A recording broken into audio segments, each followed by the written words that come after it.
अहो सर, तुम्हाला काय पगार देत नाही का मी? असं कसं बोलता सर तुम्ही? असं कसं बोलता म्हणजे?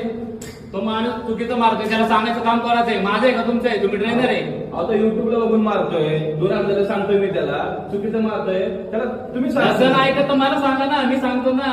आला लक्षात, माझा पट्टा काढतो तो येतोय. मार खाएगा. थांबा. हो सर, थांबा. असं काय मारतोय तुम्ही? सरांचं काय नाही ऐकत तुम्ही? सर सांगतात ना तुम्हाला एवढं बरोबर. हा, सरांचं काय आहे? तुमचा हा जो मनका आहे ना, मनका हा खूप महत्वाचा आहे. हा देवाने तुम्हाला एकदाच दिलेला आहे, एकदा. आला लक्षात, हा परत नाही भेटणार तुम्हाला. एक वेळेस माकीचे मसल काय इंजर्ड झाले तर ते रिपेअर होतात, पण मनका नाही होत. कळलं का? मनका होत नाही, लक्षात ठेवा. कितीही पैसा घाला, त्याचं पेन खूप खतरनाक आहे. एकदा का तुमची मनकेची डिस्क स्लिप झाली ना चुकीचं मारताना इगो लिफ्टिंग मध्ये, तुम्ही इथून आहे ना, इथून चॅलेंज आहे माझं, इथून तुम्ही घरी पण जाऊ शकत नाही.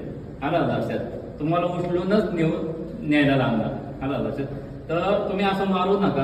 हा, युट्यूबला बघा, पण ते सेट बरोबर काय आहे ते पहिले सरांना विचारा. तुम्हाला मारायचं तर ना, सर आहेत नाही इथं, मी पगार तुमच्यासाठी त्यांना पगार देतोय. हा, तुम्हाला ट्रेनर नाही पाहिजे तर नाही ठेवत म्हटलं मी जिमला ट्रेनर. ठीक आहे. हा, तर तुम्ही लिफ्ट करताना कुठलं पण वेट सरांना विचारा. हा, कारण का की जी आपले मनके जेव्हा डेडलिफ्ट मारताना आपण इगो लिफ्टिंग करतो, म्हणजे ओव्हरवेट लावतो. आला लक्षात, ओव्हरवेट. आता हे ठीक आहे, नशीब आहे तुमचं वेट कमी आहे. जेव्हा पण ओव्हरवेट करता तुम्ही, ओव्हरवेट करताना जेव्हा तुमची मनका बेंड राहतो, तेव्हा तुमच्या मनक्यातली डिस्क 90% चान्सेस आहे की स्लिप व्हायची. एकदा ती डिस्क स्लिप झाली तर ती परत आत जात नाही.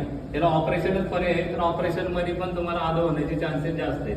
हा लक्षात. तर त्यामुळे अशी इगो लिफ्टिंग करू नका. सरांचा रिस्पेक्ट करा, सरांचा ऐका. हा लक्षात. ठीक आहे. हा, ऐसन ना परत. हो हो, ठीक आहे, चालेल. भावांनो, असं परत तुम्ही पण करत असाल तर असं करू नका. हा, इगो लिफ्टिंग म्हणतात या साईडला. तर दुसऱ्यांचा मित्र मारतोय म्हणून तुम्ही पण मारू नका. तर सर जे सांगतात जिम मध्ये, तर सरांचा प्रॉपर गायडन्स घ्या आणि तरच हा सेट मार. ठीक आहे. जय Shriram. A few minutes later. Actually reel बनवताना प्रत्येक वेळेस आपण वेगवेगळे कॅरेक्टर म्हणजे प्रत्येकाला करायला देतो.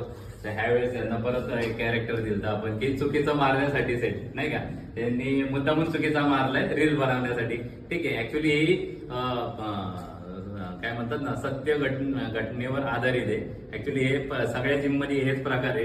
इगो लिफ्टिंग मध्ये नाही का, लोक चुकीचं मारतात. त्यासाठी मला ती बनवायला लागली आणि एक पात्र होतं, चुकीचं मारणार कोणतरी केलं पाहिजे म्हणून यांनी हे चुकीचं पात्र केलेलं आहे. तसं आमच्या जिम मधला सगळ्यात सिन्सिअर आणि चांगला वर्कआउट करणारा आणि परफेक्ट नाही का, नित्य नियमाने येणारा स्टुडंट आहे आमचा आवडता.